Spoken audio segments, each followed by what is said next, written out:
Halo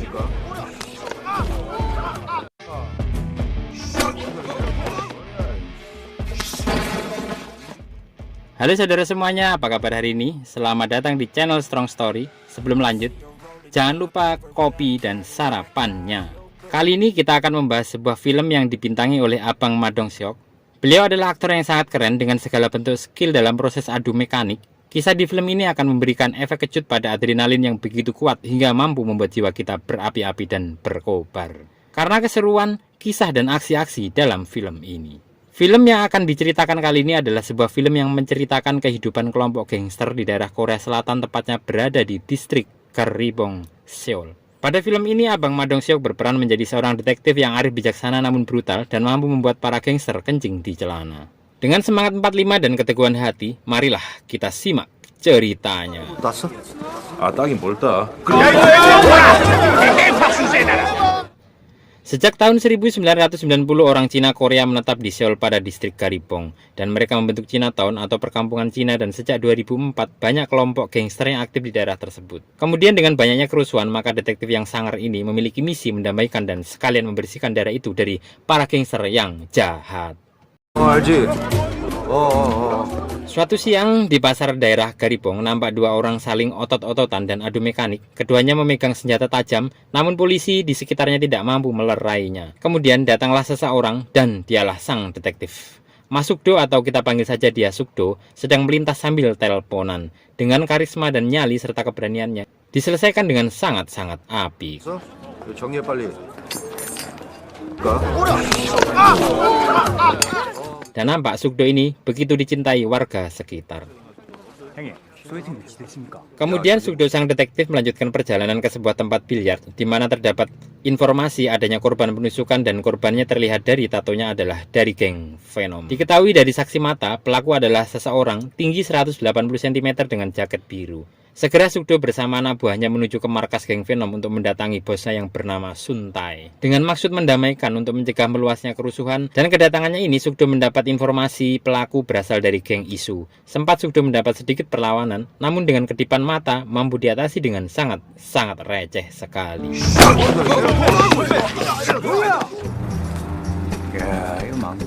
Sukdo bersama anak buahnya mendatangi tempat judi dingdong di area geng Isu untuk menangkap pelakunya. Setelah mencari-cari, akhirnya dilihatnya pria yang dimaksud. Kemudian ada sedikit gangguan dari beberapa anggota gangster. Namun dengan kehebatan Sukdo, mereka terkapar dengan sangat indah.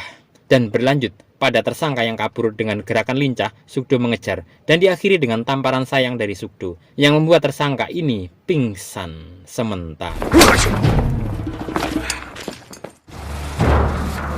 Di tempat lain, seorang gangster pendatang dari Cina yang bernama Jang Chen sedang melakukan penagihan hutang kepada anak buah Doksa. Doksa ini adalah pemimpin dari geng Isu. Namun karena belum ada dana, penagihan ini dilakukan dengan cara brutal dan sadis.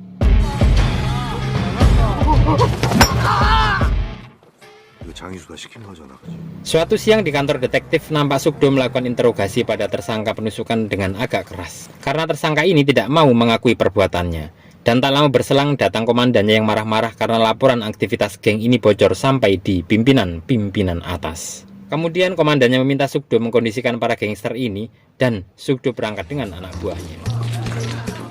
Kali ini tujuan Sukdo adalah ke geng Isu untuk mengajak bosnya yang bernama Doksa untuk ketemu dengan bos geng Venom agar mereka berdamai. Namun sempat ada halangan dan kurang kooperatif dari bos geng Isu. 아이씨, 꺼름했네. Berlanjut di suatu kafe, dengan kecerdasan dan kelehian, Sukdo sang detektif akhirnya mendamaikan kedua bos gangster ini dan mereka damai sejahtera. 미용실도 같이 가고. 그럼 먼저 가자. Tak lama kemudian nampak telepon Doksa berdering dan ternyata anak buahnya sedang dianiaya. Bersama anak buahnya, Doksa ke lokasi yang dimaksud oleh penelpon itu. Dan sesampainya di tempat tujuan, ternyata dia adalah Jang Chen, si penagih utang. Doksa kemudian terlibat adu mulut dengan Jang Chen dan anak buahnya. Namun Jang Chen yang berdarah dingin ini langsung membantai Doksa dengan sangat sadis. Dan diakhiri dengan tewasnya anak buah Doksa. Kemudian Jang Chen mengambil alih kepemimpinan geng Isu.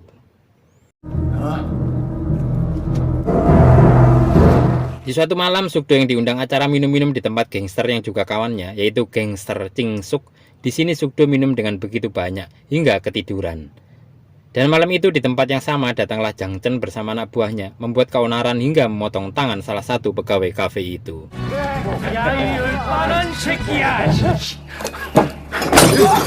Keesokan harinya Sukdo yang ketiduran dan kesiangan nampak kaget saat bangun sudah banyak polisi yang datang. Kemudian dengan trik-triknya dia seolah-olah tidak berada di situ. 임마! 너 빨리빨리 좀 다녀, 임마. Dilanjutkan dengan mengumpulkan saksi-saksi dan informasi awal, Sukdo ingin mencari dan menyelesaikan masalah ini agar tidak ada kerusuhan yang meluas. Kemudian diakhiri dengan pesan Sukdo pada bos gangster Cingsuk agar menyerahkan masalah ini padanya. Di kantor polisi mereka melakukan proses forensik dan ternyata sidik jari para pelaku pembacokan di kafe Cingsuk tak terdaftar dan mungkin ini ulah para pendatang yang tidak resmi atau penyelundup. Dan di sini terlihat Sukdo memiliki intel untuk mencari informasi keadaan daerah itu agar masalah ini segera tertangani. Tak lama berselang Sukdo datang di suatu tempat dengan garis polisi lengkap dan warga yang sudah berkumpul. Terlihat potongan mayat dari Doksa, bos geng Isu yang telah tewas, dan ditemukan juga potongan lainnya di dalam koper di truk sampah. Yang ini membuat anak buahnya begitu kaget. Kondisi ini membuat Sukdo kesal dan harus mencari semua pelakunya sampai dapat. Di tempat perjudian kekuasaan geng Venom, nampak Jang Chen dan anak buahnya berbuat onar.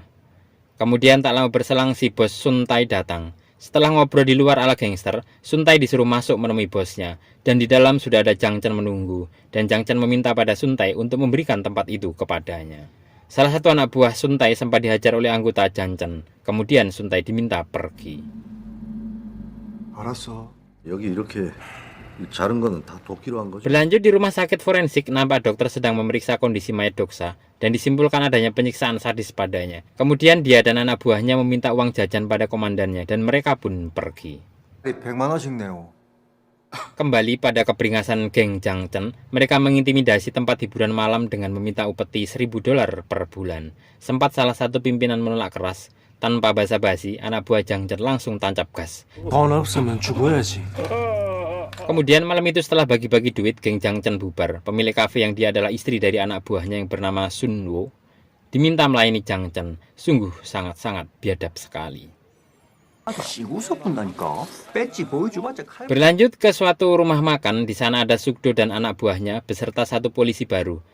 Mereka sedang menikmati makan-makan dan di seberang kursi nampak geng Jang Chen. Namun di sini Jang Chen curiga akan kelompok Sukdo. Setelah Sukdo melakukan strategi ringan dengan menutup pintu dan mengkondisikan pengunjung serta anak kecil di situ, tiba-tiba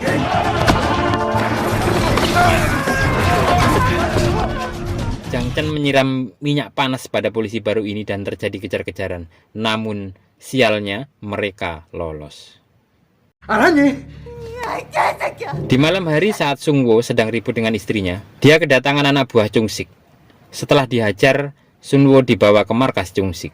Kemudian dilakukan interogasi pada Sung Wo. Dari hasil interogasi itu, Sung Wo berpikir dan berniat membunuh Jang Chen atas perlakuan pada istrinya. Dan disinilah titik balik insafnya Sung Wo. 여기는 Kemudian Sukdo bersama anak buahnya menjenguk anak buahnya yang baru saja terkena minyak panas atas peristiwa malam itu.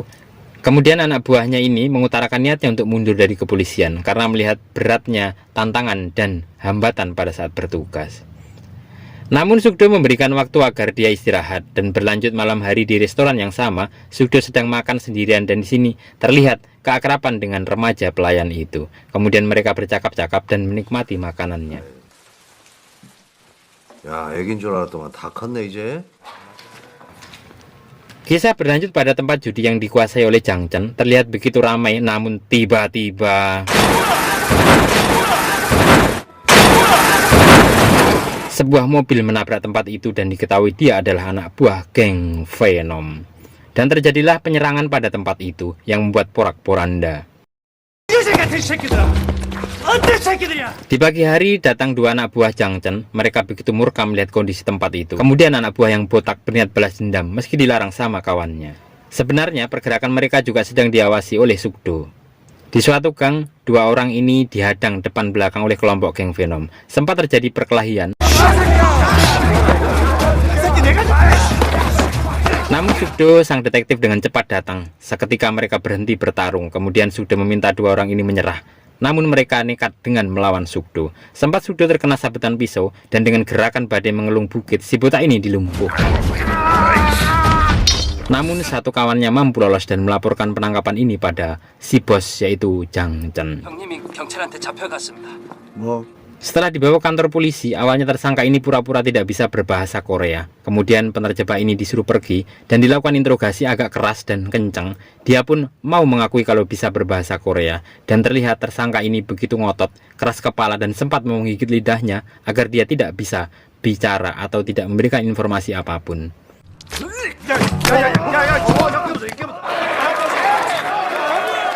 Di suatu siang nampak diadakan pesta ulang tahun ibunda dari bos geng Venom yang terlihat begitu meriah. Namun tiba-tiba datanglah satuan abu Jang Chen dengan menyemprotkan pemadam kebakaran 5 kg tipe powder atau bubuk. Pesta itu menjadi kacau balau. Kemudian datanglah Jang Chen dengan segala kebengisannya. Jang Chen menghajar satu persatuan abu Suntai. Setelah Jang Chen bertemu Suntai, terjadilah perkelahian dengan sengit. Sempat Jang Chen akan kalah, namun secepat kilat Jang Chen menusuk Suntai dan dia tewas mengenaskan. Berita ini sampai pada Sugdo di markasnya. Kemudian ada panggilan dari komandan bahwa mereka dipanggil. Di ruangan atasan itu ada anak buahnya yang dulu kena minyak goreng dan juga utusan yang mengaku dari Cina bahwa dia akan membawa tersangka untuk diadili karena Jang Chen buron dari negaranya. Namun setelah Sugdo menjelaskan bahwa kasus ini sebenarnya awalnya sedikit yang terlibat dan semakin meluas, maka perlu waktu untuk menangani, dan Sugdo menjelaskan bahwa keberhasilan penangkapan ini juga akan membuat atasannya naik pangkat dan viral. Maka atasannya mendukung Sugdo dan dijanjikan akan menangkap 25 orang. Sempat adu mulut antara komandan Sugdo dengan utusan ini dan diakhiri dengan remasan tangan Sugdo yang gemes pada utusan itu. 내 반장한테 Kemudian di suatu gedung, nampak Jang Chen bersama seorang CEO perusahaan atau Chief Executive Officer menginginkan Jang Chen membunuh ketua geng Chung Sik yang dia adalah teman Sugdo. Setelah itu mereka terlihat makan bersama di restoran besar.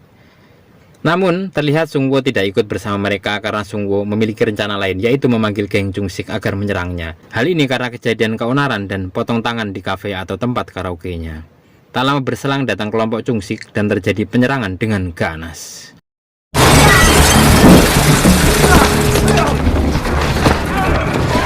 Mereka akhirnya kabur. Anak buah Jang Chen terkena tusukan beberapa kali. Di tengah perjalanan, tiba-tiba Sung Wo hendak menusuk Jang Chen, akan tetapi meleset dan Sung Wo dihabisi dengan sadis di mobil itu.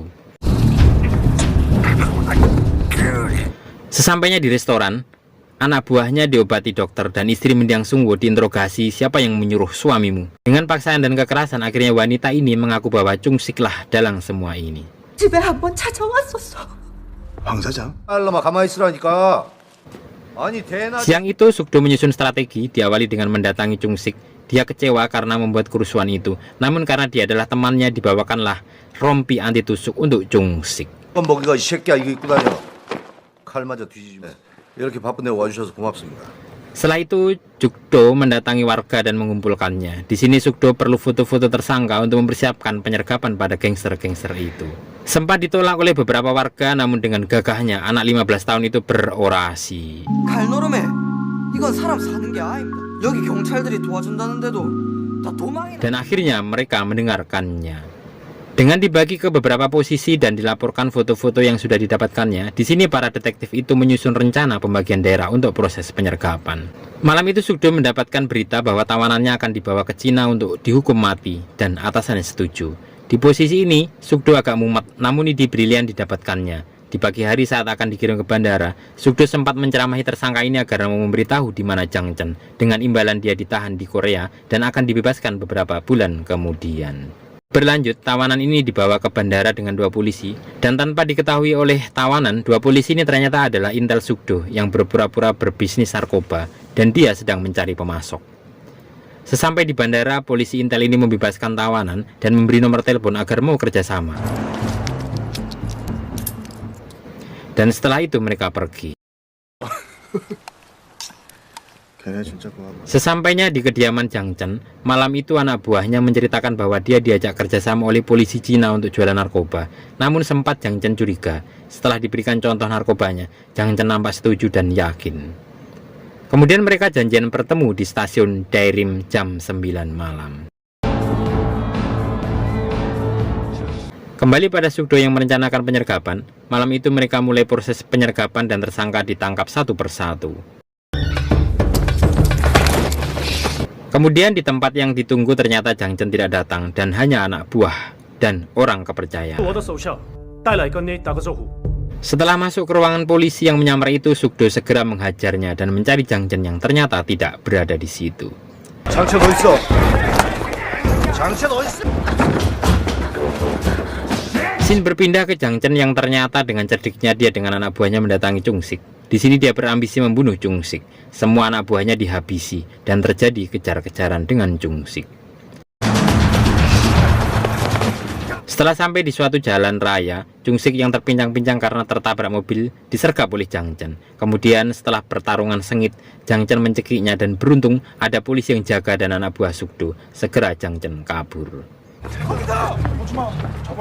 Di tempat lain Sugdo diberitahu bahwa Jang Chen ke tempat daur ulang. Kemudian segera Sugdo tancap gas. Terlihat Jang Chen akan kabur dengan mobilnya dengan satu anak buahnya. Satu polisi yang dari tadi mengawasi kemudian meneriaki untuk memperlambatnya. Seketika Jang Chen mengarahkan mobilnya dan tiba-tiba dengan sigap Sugdo menahan mobil Jang Chen dengan menabraknya. Sempat Jang Chen menghajar polisi muda ini, kemudian Sugdo berusaha keluar dan menghajar anak buah Jang Chen. Disusul kedatangan polisi-polisi lain dan Jang Chen pun kabur. Saat melarikan diri, Jang Chen mampir istirahat ke sebuah restoran yang ada anak mudanya itu. Setelah Jang Chen pinjam telepon untuk minta uang bayaran, ditemukannya foto-foto anak buahnya di sini dan dia terlihat murka dan akan menghabisi bapak dan satu anak itu. Anak ini berusaha telepon Sugdo, namun karena sedang online dengan Chung Sik, Sugdo tak mengetahui. Saat sedang teleponan, Sugdo melihat restoran langganannya itu kacanya pecah. Dengan curiga, Sugdo masuk dan benar bapak dan anak muda ini sudah tergeletak dan segera menelpon ambulan. 아저씨들이 잘 치료해줄 거야. 어? 이게 뭐야?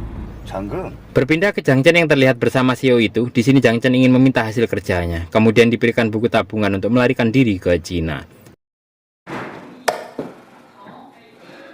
Setelah itu dia berhenti untuk beristirahat. Di pemberhentian itu saat selesai ganti baju dan hendak pergi, tiba-tiba 세금도 안 내는 새끼가. disinilah jagoan kita semua muncul dan mari bergembira. Serangan pertama dari Jang Chen pada Jugdo. Pertarungan di awal ini nampak Jugdo masih terlalu kuat buat Jang Chen. Berkali-kali Jang Chen terbanting dan terlempar. Benar-benar Jang Chen dibuat samsak hidup oleh Sugdo. Dan di suatu kesempatan nampak bantingan Sugdo membuat mereka bergumul dan dengan pecahan kaca Jang Chen menusuk Sugdo.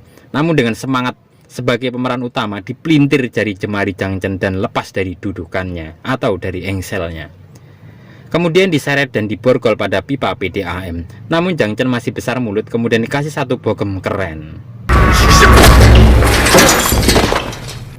Jang Chen pun pingsan. Kemudian mereka menikmati keberhasilan itu. Dan film pun usai. Sungguh jagoan yang sangat-sangat keren dan membelalakkan mata. Kami mohon maaf atas kesalahan jika ada salah-salah ucap atau salah-salah kata. Dan kami undur diri sampai ketemu di film-film berikutnya.